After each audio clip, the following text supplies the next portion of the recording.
कथारे अछि ओडिया मानकर 12 मासरे 13 पर्व। 12 मास भितरे कार्तिक मास को धर्मर मास हिसाब रे गणना करा जाय। कुंजकांत पोखरी कूलरे मां वृंदावती मूल कार्तिक मासर प्रत्येक दिन आकाश दीप उठा हेउछि।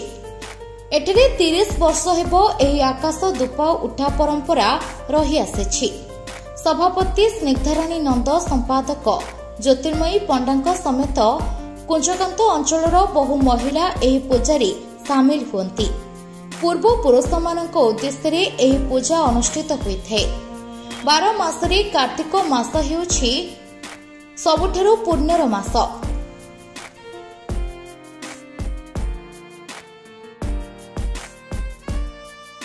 हमरा आज 23 दिन हेलाणी आकाश दीप आमर लागुचंदी।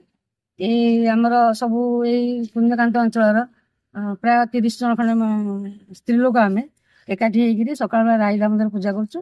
ऊपर बेला आकाश दीप भी वृंदावती मूल अर्पण करुचु। यार मुख्य उद्देश्य हूँ ये तो कार्तिक मास श्रेष्ठ मास भितर हूँ श्रेष्ठ मास। यही मसरे केवल दीपदान करा जाए। ये दीपर उद्देश्य हूँ आमर प्रत्येक देवादेवी उद्देश्य मुख्य हेले आमर तुलसी देवी प्रत्येक देवादेवी उद्देश्य और पितृदेवता उद्देश्य ये दीप अर्पण करा जाए। आम प्रभु गोटे प्रार्थना करुचु आम अंचल सबू लोक सुस्थ निरोग जीवन यापन करूँ। समस्त सुस्थ रहू। समस्त उत्तर उन्नति आम प्रभु पाखे प्रार्थना करुचु दीपदान करुचु। ज्योतिर्मयी पंडा, जय श्रीराम।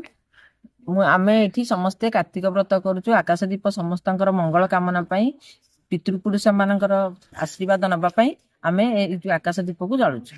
ये आम हारे 30 जन खंडे महिला पूजा करुचु। संध्या बेले समस्ते आसुचु आकाश दीप जालुचु।